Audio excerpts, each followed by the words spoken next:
Hello friends, સ્વાગત છે તમારું મારા કિચનમાં। તો આજે આપણે બનાવીશું ભજીયા, ફાફડા કે ગાંઠિયા સાથે સર્વ થતી બેસનની ચટણી। આ ચટણી બનાવવી ખૂબ જ ઇઝી છે અને આ ઝડપથી બની પણ જાય છે। તો ચટણી બનાવવા માટે આપણે અહીંયા એક વાસણમાં 2 ચમચી જેટલો ચણાનો લોટ લઈશું।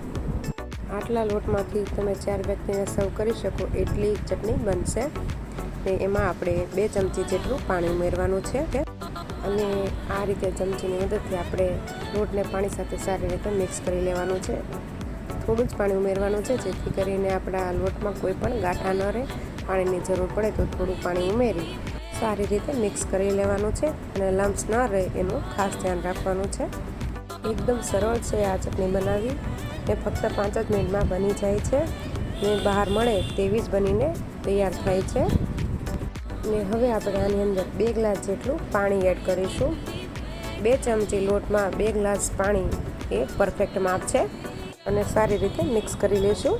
બેટર આપણું બનીને રેડી છે। બેટર આ રીતનું પતલું જ હોવું જોઈએ। તો હવે આપણે એક કડાઈમાં 2 મોટી ચમચી જેટલું તેલ ગરમ કરીશું। તેલ ગરમ થાય એટલે આપણે 1 ચમચી જેટલી રાઈ ઉમેરીશું।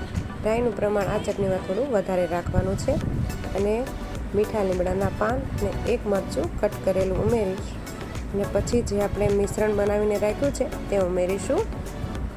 ખૂબ જ સરળ છે આ ચટણી બનાવવી, જેને તમે ફાફડા, ગાંઠિયા, ભજીયા, ખમણ સાથે સર્વ કરી શકો છો અને ખાવામાં પણ ખૂબ જ ટેસ્ટી લાગે છે।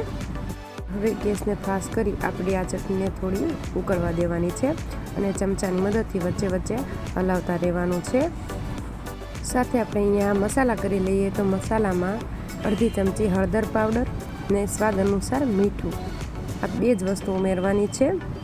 અત્યારે બીજા મસાલા આપણે આગળ કરીશું।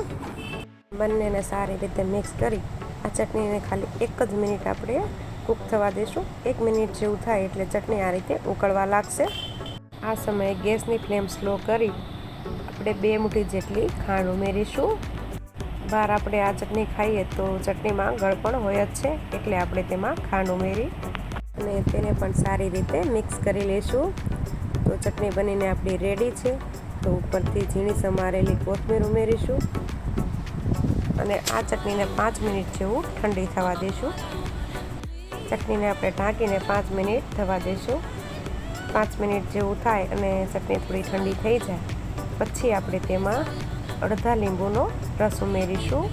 લીંબુનો રસ હંમેશા અહીંયા ચટણી ઠંડી થાય એ પછી જ ઉમેરવાનો છે, નહીંતર ચટણીનો સ્વાદ ખરાબ થઈ જશે। અને લીંબુના રસને પણ ચટણી સાથે સારી રીતે મિક્સ કરી લઈશું। તો ચટણી આપણી એકદમ મસ્ત બનીને રેડી છે। એકવાર તમે આ રીતે જરૂરથી ટ્રાય કરજો અને રેસીપી કેવી લાગી એ મને કોમેન્ટ કરી જરૂરથી જણાવજો। રેસીપી સારી લાગી હોય તો લાઈક કરજો, શેર કરજો અને આવી અવનવી રેસીપીના વિડીયો જોવા માટે મારા ચેનલને સબસ્ક્રાઈબ કરી બાજુમાં આપેલ બેલ આઇકોન બટન દબાવજો। તો આ ચટણીને હવે આપણે સર્વ કરી લઈએ।